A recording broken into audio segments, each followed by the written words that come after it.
Wall Street Memes Casino. I'm fine. And Sportsbook. Andrew McCart, iFLTV. I'm down in Sheffield. I took the short drive from Barnsley because I've been up there all week. I've got Adam Smith with me. Adam, how are you, sir? I'm about to go down to Barnsley the other way. Can't wait to see the fight tonight with Callum Simpson and Zak Chelli. Really excited. Great domestic dust-up. Know both of them well. Caroline Dubois on the card as well. So really looking forward to seeing my old mates from Boxer and from Sky tonight. But of course we had a stop here in Sheffield to announce Nowhere to Hide, which is, I think, GBM's strongest show yet. As you saw, Hughie Fury joined the party, and Maxie Hughes as well calling in and saying he wants a spot. 3 fantastic fights at the head of the show, and a great crop of youngsters, and nice to see Jack Bateson, an old Sky scholar and friend of mine. Really good card, really good vibe. Great chat at the press conference, some back and forth with Ryan Walsh and Reece Mould, which was good fun, and Ticey and Tori Ellis as well. Yeah, so it's going to be good. Even Shaq and River had a little bit of, well, not fisticuffs, but a bit of a come together at the end, which was really unusual because Shaq is such a calm character. But yeah, it's when needle and fighters get close and there's a lot at stake, these things happen. So really looking forward to it. September the 27th here in Sheffield, back at the Cannon Medical Arena, which was where I first did my comeback actually with commentary at my first GBM show, when Shaq topped headline there and Stevie Levy was on. It was good that night. So we're back here again and excited to be. I know, I was watching that press conference, and I've been, me and you have both done hundreds, if not thousands, of press conferences. Maybe you've done thousands of press conferences, but I've definitely done maybe 100 press conferences. But I've probably never been to one more lively, and maybe I like the way that you and Izzy are bouncing off each other. You're trying to ask the good questions, and then there's a little bit of poking from Izzy to try and get stuff riled up. But it seems like these fights, especially these 3 at the top, they didn't need much poking. I think they were riling each other up quite well. They were indeed. It was a fun press conference, wasn't it? I like the way it was set out, and there was a bit of space between the rivals, so to speak. So they had to sort of call across from the other side of the hall. It was fun, and Izzy's brilliant. He's he's very good at what he does, promoting, and he's a genuine fight fan. He wants to see the best fight the best, and of course there's levels in this sport, as we know. Matchroom Queensbury and what's happening in LA later on tonight is fantastic, and it's great for global boxing, and it's a really powerful, strong show. But of course there's a lot of money needed for that, and GBM is still in their infancy. It's an embryonic project. We're with TalkSport YouTube, now with DAZN. It's a process. It's a project in the making. I always say to Izzy, you're only as good as your last show, and then it's the next show, and let's see how we can make the next one better, or the next press conference. And these things will take time. Already we've seen Ben and Calla, as well as Spencer, George, Frank, Eddie, everyone at the table with Turki Al-Sheikh at the Wembley show. And I said to Izzy, you could be on that in 6 months, in a year's time, with one of our fighters, because there's opportunities everywhere. And I think that's really lit the flame for a lot of these fighters, that they know that they're 2, 3, 4 away from maybe getting into the big picture, the big Saudi mix. But while we're doing the British shows here, there's fantastic ones going on from Matchroom, from Queensbury, as we've said, from Boxer Tonight, from Top Tier, the Conlands, loads of shows going on. Steve Wood and everybody put so much into it. Carl Greaves, and the sort of forgotten here is Steve Goodwin. Loads of promoters, up and down the country, and I think it's really good for the sport. It's not just grassroots. GBM are moving fast up, but we've got some really exciting fighters now, and I think 1 or 2 of those are going to go on to become world champions, and it'll be really interesting to see their progress. But at the moment, it's great to see these sort of 50-50 or 55-45 fights being made. We don't know who's going to win. I look at Reece Mould and Ryan Walsh. I don't know. The question is, will there be a stoppage in that fight? Well, it sort of started before. I think Reece said that he had the power to stop him, and then they had a head-to-head upstairs about an hour before the press conference, and they went at each other a little bit again. I think, look, Ryan's sort of making a few good points there back to Reece, and Reece is up at lightweight now, and will his power carry up? But Reece believes, and his gym mates believe, he's got the power to stop anyone. I was there at his last fight in Dublin, where some people thought he was unlucky. I think it was a really close fight. Reece was really disappointed. It's good to see him back. He's an exciting fighter. He's aggressive. He's a nice guy. But I love Ryan Walsh too. It's wonderful to see the Walsh trio. Liam was here today as well. They've entertained us and given us great value, haven't they, over the years, the boys from Cromer. And he's always kept himself in shape, Ryan. 35 odd fights now, and British champion, and some really good scraps. Maybe not quite the talent that Liam was, but Ryan's a good fighter. Very difficult to look good against, very difficult to beat. He can be really aggressive as well if he wants, and that should provide some fireworks. I'll touch on Hughie Fury because I spoke to both Hughie and Peter before the press conference, and both of them mentioned the eyes lit up when I mentioned Chisora. Now there was a little bit of talk in the press conference, and then when I was interviewing Izzy, Peter interrupted the interview to say goodbye, and then Izzy joked about the Chisora fight, and Peter is a man of not man of few words, but when he does speak you listen, and he said get it done. So for GBM, you mentioned the embryonic stage of this promotional company, GBM Sports, and to be on that big Saudi stage and Riyadh season and whatnot. Does Hughie Fury need a Chisora? Can you make that fight happen at GBM Sports? We all know finances and money, especially these heavyweights, they demand a lot. But can that fight realistically, in your eyes, Adam, be made? I think it's a really good fight for Hughie Fury. I also like the Zhilei Zhang fight at some point, maybe later in the year or early 2025. Joe Parker, there's a lot of history there. You can almost pick anyone out of the hat, and Hughie Fury will take them on. Later tonight we've got the two big ones over there. Let's see how Andy Ruiz and Big Baby Miller go. He looks half the size, doesn't he, Jarrell?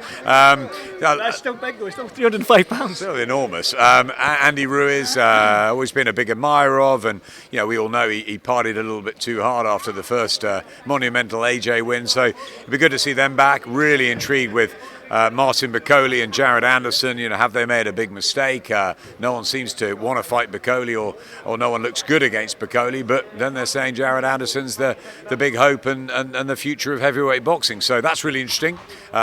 People said that about Philip Hrgovic, didn't they? And Daniel Dubois went and ripped up that script. So it'll be interesting to see what Martin Bakole can do later tonight. But Hughie Fury, I think, is probably 2-3 fights away from any of that. I think he still needs, he's had 3, this is his 3rd one since a long layoff. I think he needs some good rounds and maybe a sort of test, top 15, top 20 test later this year. But I think early 2025 he should be in with the likes of those guys. And Derek, hats off to him. What a performance the other night. I couldn't be there. I was on holiday in Ireland, but it was phenomenal to watch on telly. It was absolutely brilliant.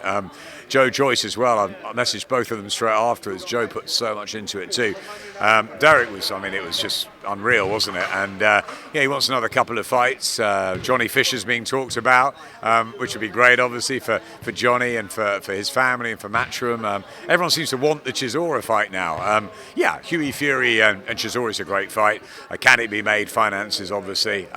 It's a tough one probably to do on GBM, and maybe Hughie will have to go and take that on another platform. We have to talk to Izzy about that. There'll be a big money involved now with Derek, obviously. So and there's a lot of money, and maybe a Johnny Fisher fight that packs out the O2 because of Johnny's fans. So there's lots of things. Derek might want something else. I think, didn't he say he wants to fight in Zimbabwe and Manchester? And wants to fight. He done O2. Then he wants to fight in Miami.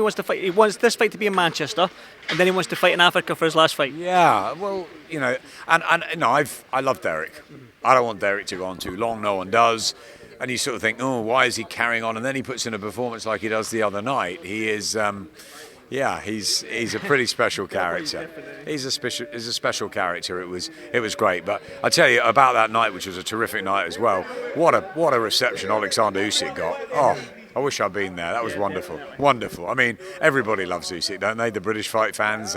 He's part of us, really, as well. He's a globetrotter. What he's done for the sport. I think it's fantastic. It's a great time to be a heavyweight. You rattled off the fights out in LA, and is it a mistake for Bakole and Ruiz and Jarrell Miller being 580 pounds between them? I think Ruiz was 275 and Jarrell Miller was 305. I hope they've got extra sort of scaffolding underneath that ring for these two giant men. But I do want to get your thoughts on Crawford Madrimov. Now, Adam, you've been in the sport long enough. Sometimes these elite, great, legendary, generational fighters, when they do slip up, it is because they've jumped too far in weight divisions, or they've fought on too long, maybe into their 40s, or they've had too many fights. Can you see that with Crawford, or is Crawford still that man against Madrimov? I like Terence Crawford, and I like Terence Crawford in this fight. I think Madrimov is a really good boxer. He's strong, he's tough, he's skillful, he's got everything. He's a very, very good world-class fighter. I just think Terence Crawford is elite. I think he's special. I think he's proved time and time again.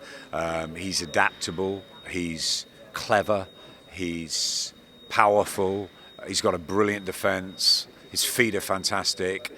He's got a great boxing brain. I just really like Terence Crawford, and he would be top of my pound-for-pound list, however Usyk is, because of the incredible achievement. I think Terence is a phenomenal fighter, and when we saw him against Ricky Burns, and people didn't know who he was, and Ricky found out after that, and he was classy that night, and even then he thought, how far can this guy go? But he's just been brilliant for the sport. The talk is he's going to go and fight Canelo at some point. I mean, that's a massive, massive leap. That's talking Roy Jones up to heavyweight type stuff. But look, at the moment, I can't see Terence Crawford being beaten. I don't think. I've been wrong many times before, but unless he's underestimated Madrimov, which I don't think he would have done, I think Terence will be a little bit too. I think there'll be spells. I think there'll be tough spells in the fight, but I expect Terence to win by late stoppage or on points. Well, that's very interesting. I think a lot of people has that same sort of mindset as you, Adam. But I do want to talk about Mark BAKOLE, because he is sort of like he's billed as the last king of Scotland. He is one of us now, and we don't him and Billy Nelson up there. But Mark BAKOLE against Jared Anderson. Jared Anderson, a lot of people are saying, is the future of the heavyweight division. But he hasn't been in with anyone with the size of Mark BAKOLE. He's never been in with anyone with 280 plus pounds, 6'6". The onslaught that he brings, the front foot fight and the shot selection. How do you see this fight going? What I've just said, I'm probably bigging up Martin too much there, but Jared Anderson is no mug. He is a very, very talented switch hitter as well. So how do you see that fight, Adam? It's a shame that there's no more Concorde or something that can get you from Barnsley to the west coast of America like that, because I wish you and I would be on that plane. We're going to have to watch it on our screens. It's a long night. I cannot wait. And look, Ben's gone out there. Billy's obviously there. He's backed Martin for many years. Martin BAKOLE is as good as they come, and he's in the Who Needs Him club.